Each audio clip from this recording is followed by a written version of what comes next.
Back on First Take with a quick take. The Denver Nuggets won their 10th straight game on Wednesday, beating the Grizzlies 136-119.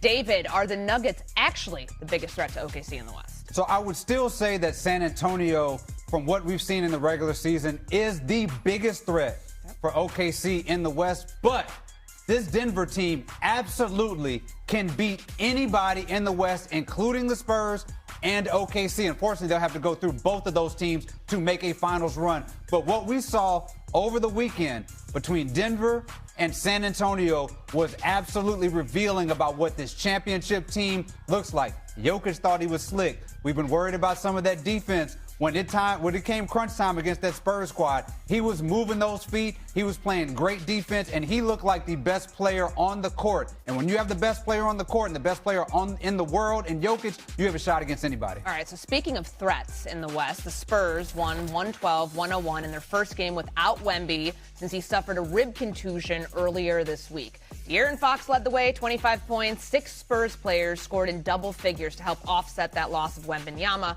Our Shams Charania has reported that there is confidence Wemby will play again in the regular season to meet the 65-game requirement for postseason awards. And the Spurs will close out the regular season with 2 home games against the Mavs on Friday, the Nuggets on Sunday. San Antonio locked into the 2 seed in the Western Conference. And as we know, Victor Wembanyama's got to play 20 minutes in one of those games to be eligible for NBA awards. I know this is a hot-button topic, Vince, about the 65-game rule. It's the eligibility rule that was designed by the NBA to curb load management.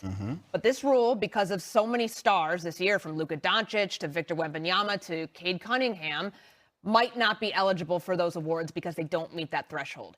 Is it time for that rule to go? The rule just got here. It's not like this has been some long-standing rule, but I do have a proposal for you guys. Okay. My fellow Americans, I come to you with a humbled heart, and this is what I suggest. Can you hear my presidential music? I don't hear my presidential music. Somebody didn't help me out. But I think the 65-game rule is just fine. I think there's a modification I can make to the 65-game rule.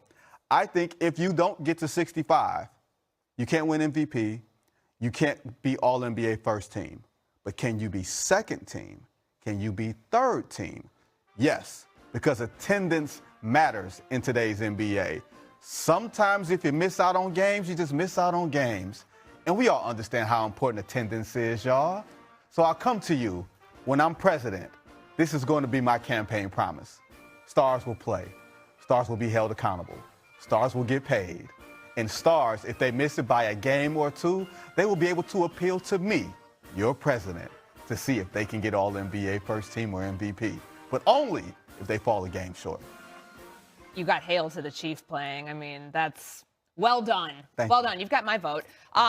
You don't look like you feel the same way about Vince's proposal here. It doesn't look like you're going to be checking his name on the ballot, David. I'm sorry, I blacked out when he said president. I don't know, you president of what? I don't know what president of the Shiny Earring Club, president. I don't know what president we're talking about here. Why you know hate- talking why about you the hate on president the of the United blade? States of Why you America. hate on the You blade? can't possibly talk about that. If I can cast my ballot for anybody else right now, I will do that right now. I'm sorry, I blacked out in the whole conversation. But if we're going to talk about the 65-game rule, I think you should just get rid of it.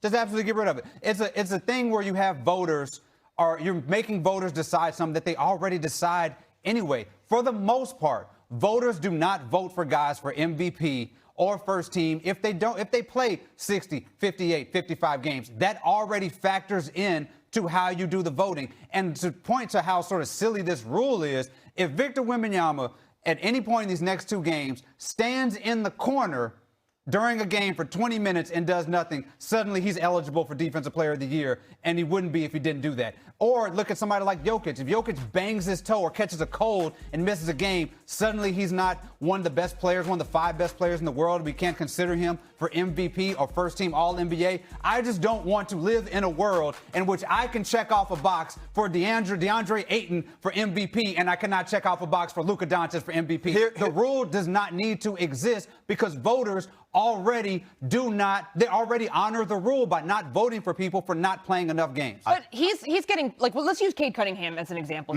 He's getting penalized right now, and he's somebody who said, like, I understand the rule, I respect the rule, but he's getting penalized for an injury. A legitimate injury. In a legitimate injury. And that's the problem, Vince, where you have, like, Luka Doncic didn't try to hurt his hamstring. He wasn't load managing his way into not playing. That was an injury. Same thing with Cade Cunningham. Same thing with Wemby. Like, how do you rectify that part? I think we're looking at the end and not looking at the beginning. Like David's bringing up not being able to check these guys off on a ballot and saying that they can't win MVP. That's not why the rule was put in place. The rule was put in place so that fans can buy a ticket, can sit down at the game, and know that the best player will not be in street clothes. And that's why you have to put the rule in place, to incentivize players to play. It's not to incentivize players so they can get an award. That's just a function of the 65 games. You want to make sure that the fans that are paying top dollar, to the broadcasters that are paying top dollar to get these games, that you're going to get the players playing if you're healthy. If you're not healthy, you don't play. And I think sometimes with the Cade Cunningham thing, sometimes it's unfortunate circumstances that just happen. He's going to appeal to the NBA. There's going to be an independent arbitrator that comes up. So we're going to see what happens. But I think the 65 games is fine because you want players to play. Well, these guys are all playing. All the guys that are being penalized are playing. The only reason they're not are catastrophic injuries, collapsed lung, bruised rib, the injury to Jokic in the leg. Like, these are real legitimate injuries. And what we're talking about when we're talking about these awards is chronicling the history of the game. And when I'm talking to my little one and Vinny is president and we're talking about why didn't Victor Wembanyama, I thought he was so dominant. Why didn't he win Defensive Player of the Year? Well, son, it's because Kawhi Leonard didn't play enough games in 2022. That's why we have sense. All-NBA second team. Well, it's the Well, you current... need the guys to be I want the top 5 guys in the top 5 players in the world to be recognized as the top 5 players in the world. Not even to mention all of the salary ramifications that you have when you have a guy getting a supermax, because now you have 5 or 6 guys who are not in All-NBA, and how that throws off your books as a team. It is just such a catastrophic decision. And yes, it's new, but when people are wrong, they can change course on a wrong decision at any time. And the NBA needs to change course in the rule, because this year and this year alone exemplifies why it's a bad rule. It was collectively bargained. Don't forget that. Yeah. Well, there's a lot of things.